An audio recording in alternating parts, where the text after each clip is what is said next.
What happens when your own son-in-law tries to force you out of your home? Miriam thought she'd lost everything, until the fine print revealed a secret that turned the tables. What happened next left her family in shock. Miriam had always believed her golden years would be spent surrounded by family, tending her garden and filling her home with laughter and the smells of fresh bread. Life had not gone exactly as she planned, but after her husband passed away, her daughter Laura convinced her to move in. "It'll be easier for everyone, Mom. And the kids will love having you around." Miriam, longing for company and a sense of purpose, agreed, packing decades of memories into tidy boxes and leaving her own house behind. At first, everything was as Laura promised. Miriam made herself useful, cooking dinners, helping with homework, mending clothes, and watching over her grandchildren, Jack and Maisie. Even Peter, Laura's husband, seemed grateful. He'd thank Miriam for a meal or help her with her bags, though there was always a certain distance in his voice. Miriam brushed it off, eager not to be a burden. But as the months passed, cracks appeared. Peter's patience waned. He grumbled about Miriam's old-fashioned ways, her taste in television, and her habit of using the living room as a sewing space. Laura was often too busy with work or the children to notice the growing friction, and Miriam did her best to make herself smaller, quieter, less in the way. One Friday evening, after a particularly tense dinner, Peter sniping about the overcooked roast, Laura distracted by emails, Miriam overheard a hushed conversation in the hallway. Peter's voice was low but urgent. "It's just not working, Laura. She's in the way. We need our own space." Laura replied, weary but firm, "She's my mother, Peter. She's staying until we figure something else out." Miriam's heart pounded in her chest as she retreated to her room. For the first time, the house felt unfamiliar, her cozy nest transformed into a space where she didn't belong. She decided to keep her distance, busying herself with little projects, knitting hats for the kids, cleaning out closets, making jam from the last of the summer berries. The atmosphere only worsened. Peter became openly critical. He complained about the grocery bills, the mess Miriam left in the kitchen, the way she let the children stay up reading. Laura tried to mediate, but work pressures left her with little energy to intervene. Jack and Maisie sensed the tension, tiptoeing around their father and clinging tighter to their grandmother. One afternoon, Peter came home early to find Miriam baking bread with Maisie. He exploded over the flour dusted across the counter, shouting loud enough for the neighbors to hear. "This is my house. If you can't respect it, maybe it's time you left." Maisie burst into tears and ran to her room. Miriam stood frozen, the loaf forgotten in the oven. Later that night, Peter knocked on Miriam's door, holding a letter. "I've spoken to a lawyer," he announced coldly. "You can't stay here forever. It's time you started looking for somewhere else." He handed Miriam an official-looking envelope. Hands trembling, she opened it to find what appeared to be a formal notice, a demand to vacate the premises within 30 days. Miriam's mind raced. Where could she go? Her own house had been sold, her savings carefully set aside for emergencies, but not enough to start over. She stayed awake all night, replaying every sacrifice she'd made for her family, every gentle kindness now twisted into inconvenience. The next morning, Laura found her mother sitting at the kitchen table, pale and silent. "Mom, what happened?" Miriam handed her the letter. Laura's face flushed with anger as she read it. "He had no right to do this without talking to me," she said, voice trembling. "I'm so sorry, Mom. I didn't know. He promised me he'd be patient." Peter, hearing the commotion, stormed into the kitchen, insisting he was just protecting his family's privacy. Laura argued back, the kitchen filling with accusations and tears. Miriam, caught between them, felt smaller than ever. Desperate for advice, Miriam called her old friend Ruth. After listening carefully, Ruth urged her to stay calm. "You have rights, Miriam. Don't sign anything. Don't move out. Let me come by and we'll look at that letter together." That evening, Ruth arrived with reading glasses, a pot of soup, and the steady confidence Miriam had always admired. The two women sat at the dining table, the eviction notice spread between them. Ruth examined it line by line, her brow furrowed. "There's a lot of legalese here, but something doesn't add up," she murmured. "You're not just a guest, Miriam, you're family. And I know you contributed to this house. Let's check your old records." Ruth's words ignited a spark of hope in Miriam. She went to her room, pulling out a battered file of documents. The bill of sale from her old home, the bank statements showing the proceeds she'd given Laura for the down payment on this house, the emails about splitting utility costs. Piece by piece, she and Ruth reconstructed the financial history, realizing that Miriam was far more than a guest. She had a legitimate stake in the home. Ruth, emboldened, suggested contacting her nephew, a real estate lawyer. "You don't have to leave, Miriam. Not if the law's on your side." For the first time in weeks, Miriam slept soundly, a plan forming in the back of her mind. She was no longer just a burden or an afterthought. She was ready to stand her ground. Ruth's nephew, Daniel, arrived the next morning with a briefcase and a warm, reassuring smile. Miriam was nervous, wringing her hands as she recounted every detail: the sale of her own home, the money she'd given Laura, the daily contributions to the household. Daniel listened carefully, taking notes and reviewing each document Ruth and Miriam had collected the night before. After an hour at the kitchen table, Daniel closed his folder and addressed Miriam in a clear, steady voice. "Peter's letter isn't a formal eviction notice, it's just a demand. Even if it were official, the law protects you as someone who contributed financially to the purchase of this house. There's a good chance you have a legal interest here." Miriam felt a mix of relief and disbelief. "So he can't just throw me out?" Daniel shook his head. "Not legally. And if he tries to escalate things, he could be in for a shock. The fine print, the paper trail, matters." Meanwhile, Peter continued his campaign. He avoided Miriam at breakfast, made snide comments when passing in the hall, and told Laura he was done feeling like a stranger in his own home. Laura was torn, trying to keep peace while shielding her mother from the worst of Peter's moods. Jack and Maisie watched in confusion, unsure who to comfort. Armed with new confidence, Miriam stood her ground. She refused to be cowed or intimidated. When Peter slammed doors or raised his voice, she responded with quiet dignity, never raising her own but never backing down. Instead, she focused on caring for Jack and Maisie, walking them to school, helping with homework, filling their afternoons with stories and games. The children clung to her, grateful for her gentle stability as the household grew more tense.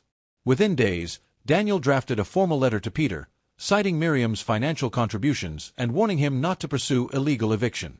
Daniel delivered the letter himself, handing it to Peter in front of Laura. Peter's bravado faltered as Daniel explained the situation in precise legal terms. "If you want to make this a legal battle, you'll lose," Daniel said. "You'd be wise to rethink your approach."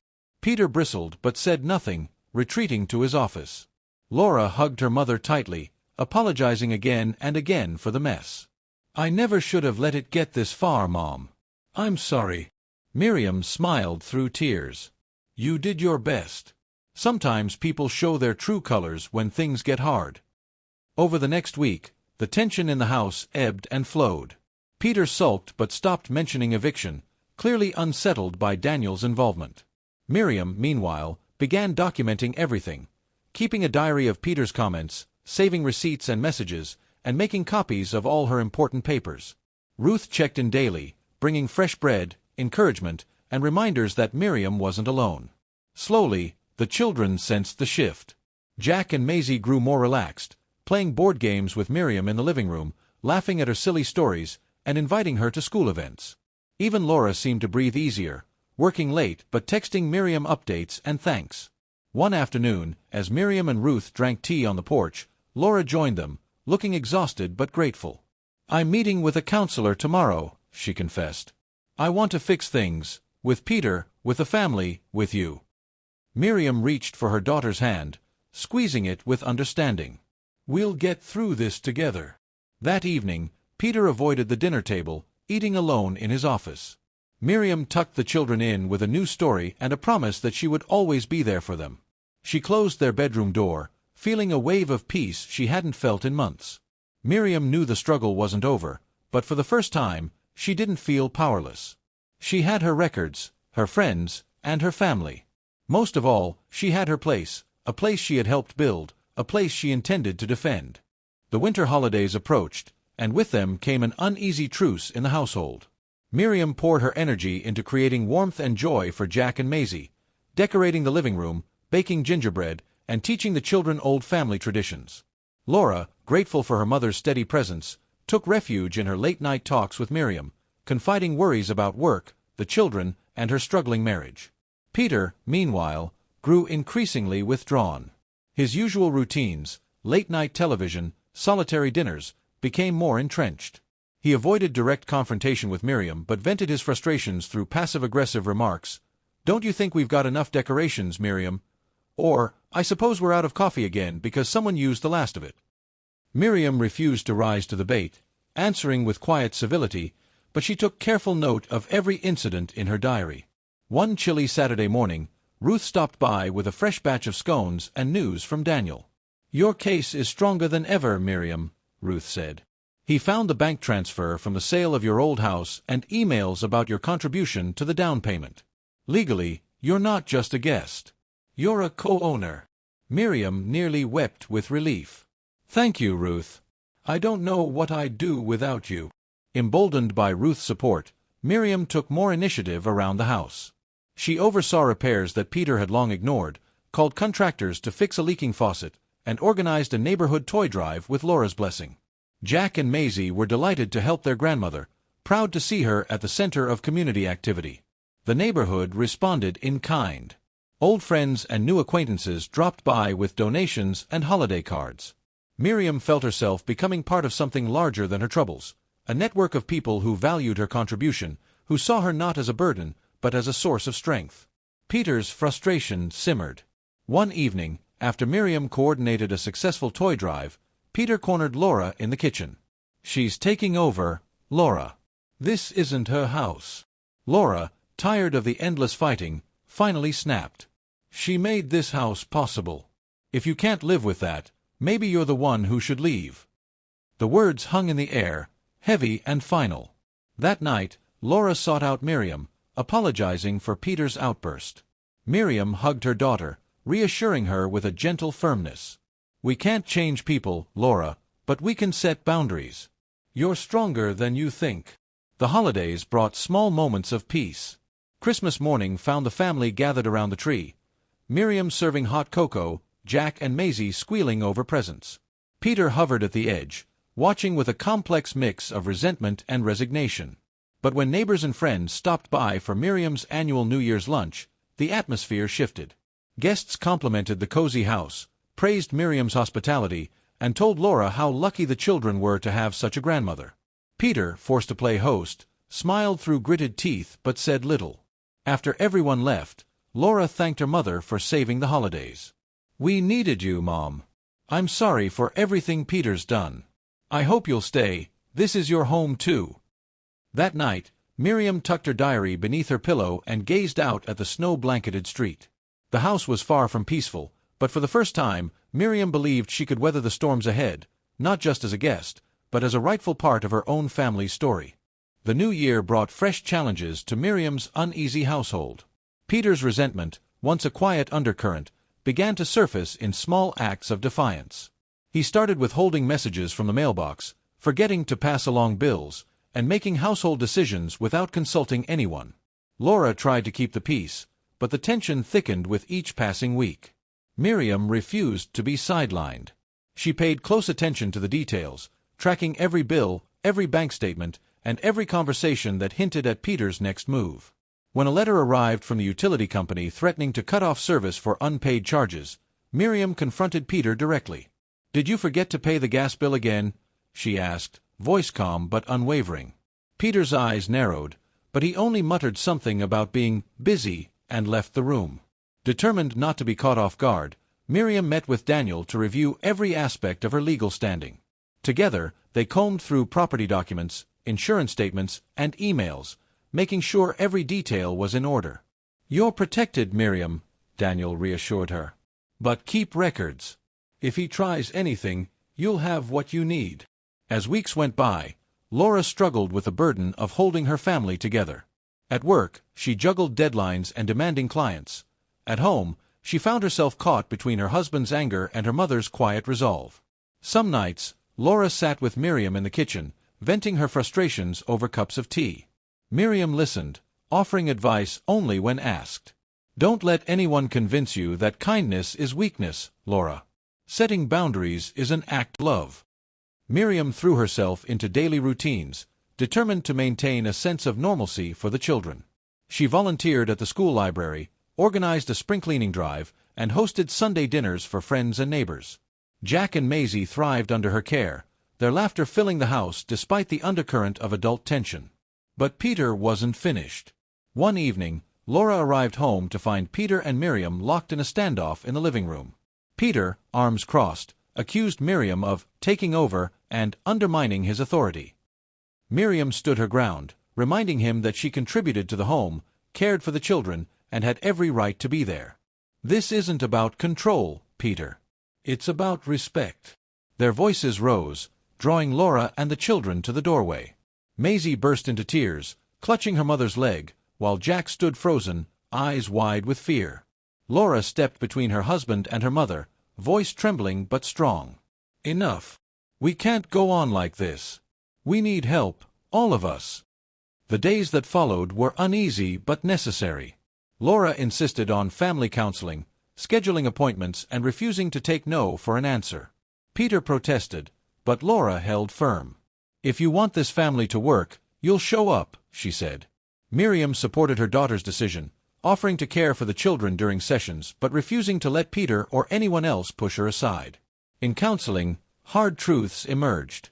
Peter admitted to feeling threatened and excluded. Laura spoke about exhaustion and fear. Miriam shared her hope for a home where love, not resentment, ruled. It was slow, painful work, but for the first time, everyone's voice was heard. Meanwhile, Ruth and Daniel remained steady allies, checking in regularly and making sure Miriam felt supported.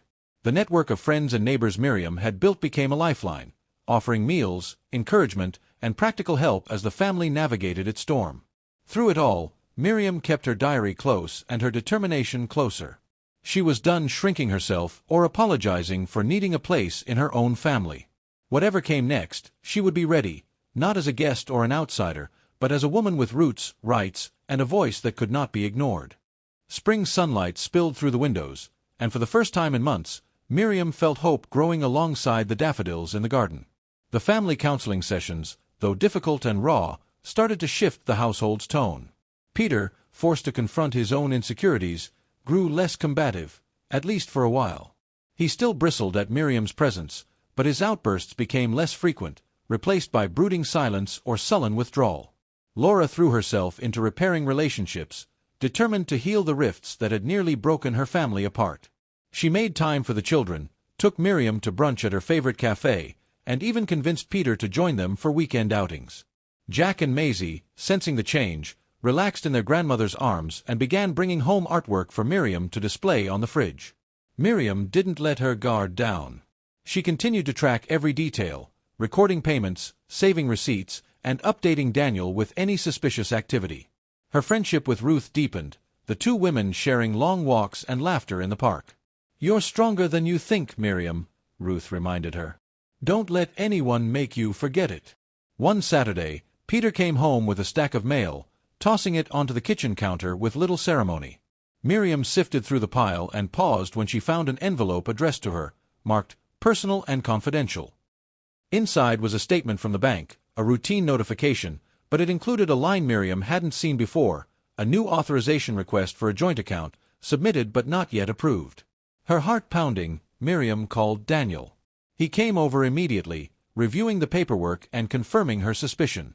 "Peter tried to add his name to your savings account," Daniel said, voice calm but edged with anger. "The bank flagged it because you didn't sign anything. I'll handle it. For now, keep everything secure." Miriam felt a familiar sting of betrayal, but this time she was ready. She informed Laura, who confronted Peter with the evidence. "This is not your money. This is my mother's security."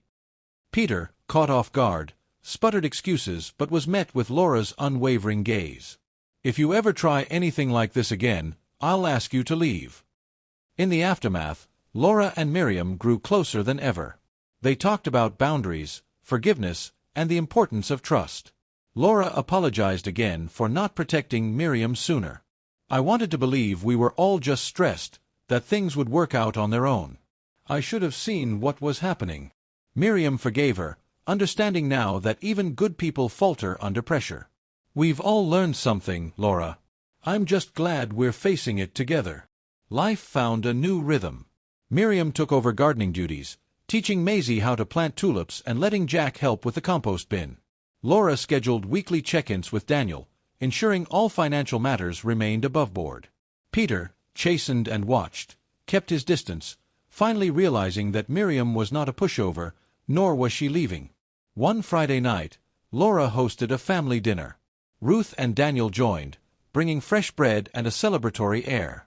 The meal was filled with laughter, stories, and a few tears, of relief, of hope, of hard-won understanding. After the guests left, Miriam stood in the quiet kitchen, looking out at the dusk-tinged garden. For the first time, she truly felt rooted, not just in the house, but in her family. She had weathered the storm, asserted her place, and proved to herself that age and kindness could go hand in hand with strength and self-respect. As she wrote in her diary that night, Miriam smiled. She was still here, still standing, and more than ever, she knew she deserved every bit of it. With each passing week, the household settled into a more respectful order, though old wounds had yet to fully heal. Peter kept his distance, focusing on work and coming home late most nights. Laura, mindful of the lessons learned, kept close tabs on finances and insisted on family check-ins every Sunday. Jack and Maisie thrived under Miriam's steady care, their laughter a balm for everyone's nerves. Miriam poured her energy into the home and garden. She painted the children's playroom in bright colors, tended her beloved flowers, and began volunteering at the local library, quickly becoming a favorite among the staff and patrons alike.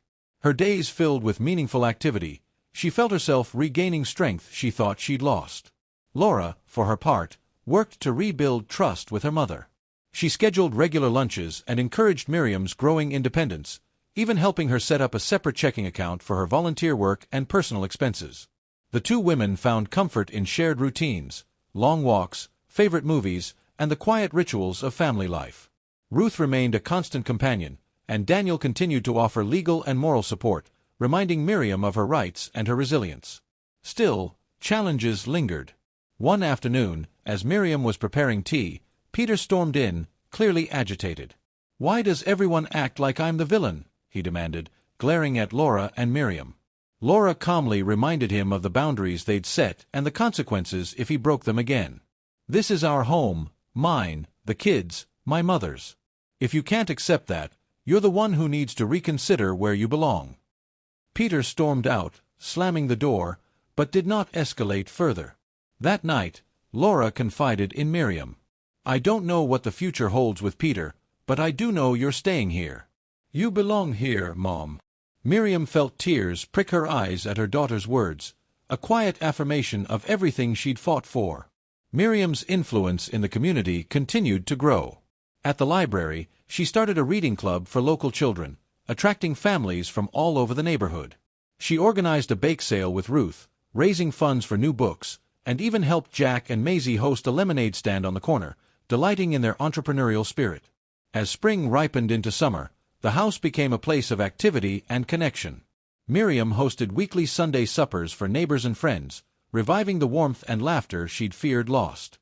Laura helped with preparations, Maisie and Jack set the table, and Peter, on rare occasions, joined quietly at the edge of the festivities, clearly sensing his isolation but unsure how to rejoin the fold. One evening, after a successful supper, Miriam and Laura sat on the back porch, watching the fireflies. Laura reached for her mother's hand. "I can't imagine this house without you. I'm so sorry for everything you endured, but I'm grateful you stayed and stood your ground." Miriam squeezed her daughter's hand, smiling through tears. "We're stronger together, Laura. That's all I ever wanted, for all of us." That night, as Miriam wrote in her diary, she reflected on her journey. She had reclaimed her place, earned her peace, and helped transform not just her own life, but her family's as well. For the first time in a long time, she truly felt at home. By midsummer, the house seemed transformed, not just in appearance, but in spirit. The sound of children's laughter carried through the open windows, and the garden Miriam had poured her heart into became a riot of color and life. Even the neighbors remarked on the difference, stopping by with fresh vegetables, flowers, and the occasional plate of cookies for Miriam and the family. Miriam's reading club at the library thrived, and local families looked to her for advice and support. Jack and Maisie brought home new friends, and the house was often filled with the patter of little feet, the smell of baked bread, and the hum of quiet conversation. Miriam had become not just the center of her family's home, but a cherished figure in the community. Peter, meanwhile, kept to himself. He was cordial but distant, rarely joining in family events. He seemed subdued, at times even remorseful, but old habits died hard. Miriam watched him carefully, refusing to let her guard down, but found herself feeling more pity than anger. For the first time, it was clear to everyone, including Peter, that the house's warmth and harmony revolved around her. Laura, finally feeling the strength of her family restored, took a new interest in her own well-being. She began attending yoga classes, made time for friends, and started exploring career opportunities she'd put off for years. Her bond with Miriam deepened. They shared confidences, made joint decisions about the household, and supported each other through life's everyday ups and downs. One afternoon, as Miriam and Laura repainted the old garden shed, Maisie skipped over with a handmade card. Inside was a drawing of the family, all holding hands, with Miriam at the center. "Grandma, you make our house happy," Maisie declared, throwing her arms around Miriam's waist.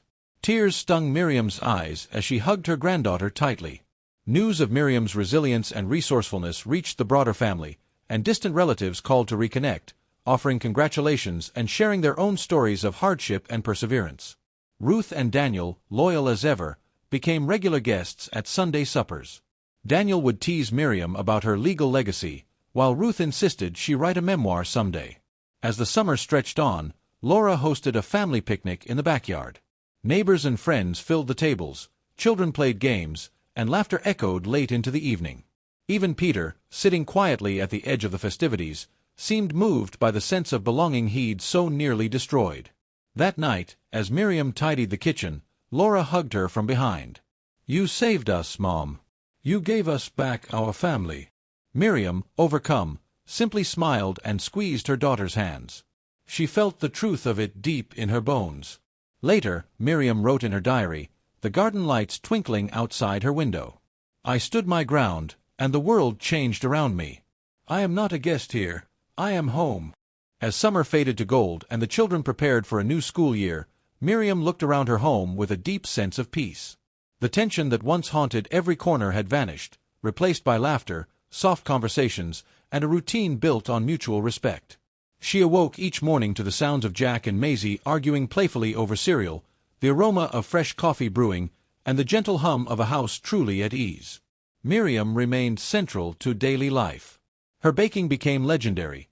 Neighbors stopped by for slices of her lemon loaf, and the children insisted no birthday party was complete without Grandma's cake. At the library, her reading club celebrated its anniversary, drawing record attendance and earning Miriam a write-up in the local paper. She was invited to speak at a community meeting about resilience and the power of family. Peter, still somewhat on the outside, had learned to coexist. He never apologized outright, but the changes in his behavior spoke volumes. He paid bills promptly, asked permission before making household decisions, and sometimes lingered at family meals, quiet but present. The children seemed to accept this new order naturally, aware that Grandma's presence was both comfort and anchor. Laura thrived as well. She took on a new role at work, managed to carve out time for her hobbies, and leaned on her mother not just for childcare, but for wisdom and friendship. Their relationship, forged in crisis, had become one of trust and mutual respect. Even Ruth and Daniel, ever loyal, became extended family, their laughter and good cheer a regular addition to the supper table. One evening, after a particularly joyful dinner, the whole family gathered on the back porch to watch the stars. Jack and Maisie curled up on either side of Miriam, while Laura and Peter sat close by, a rare peace between them. "You know, Mom," Laura said softly, "I never realized how much we needed you until we almost lost you." Miriam squeezed her daughter's hand, her heart full. "I needed all of you, too. Sometimes we have to fight for our place in the world, but it's worth it." That night, as Miriam prepared for bed, she paused at her window, looking out over the moonlit garden. She felt pride, not only in surviving the trials of the past year, but in helping her family rediscover what truly mattered. She no longer worried about eviction, about being forgotten or left behind. Her place here was earned, rooted in love and protected by every lesson she'd learned. In her diary, she wrote, Home is not where you're invited, it's where you belong. I stood my ground, and now I'm finally home. As Miriam drifted to sleep, she did so with the quiet certainty that whatever challenges the future brought, she would never again let anyone write her out of her own story.